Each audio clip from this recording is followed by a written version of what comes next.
ان کافروں سے کہو کہ بھلا دیکھو تو اگر اللہ تمہارے کان اور آنکھیں چھین لے اور تمہارے دلوں پر مہر لگا دے تو اللہ کے سوا کون سا معبود ہے جو تمہیں یہ نعمتیں پھر بخشے؟ دیکھو ہم کس کس طرح اپنی آیتیں بیان کرتے ہیں، پھر بھی یہ لوگ روگردانی کیے جاتے ہیں۔ کہو کہ بھلا بتاؤ تو اگر تم پر اللہ کا عذاب بے خبری میں یا خبر آنے کے بعد آئے تو کیا ظالم لوگوں کے سوا کوئی اور بھی ہلاک ہوگا؟ اور ہم جو پیغمبروں کو بھیجتے رہے ہیں تو خوشخبری سنانے اور ڈرانے کو، پھر جو شخص ایمان لائے اور نیکوکار ہو جائے تو ایسے لوگوں کو نہ کچھ خوف ہوگا اور نہ وہ غمگین ہوں گے، اور جنہوں نے ہماری آیتوں کو جھٹلایا ان کی نافرمانیوں کے سبب انہیں عذاب پہنچے گا۔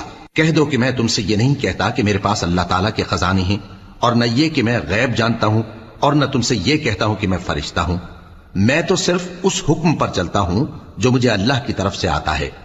کہہ دو کہ بھلا اندھا اور آنکھ والا برابر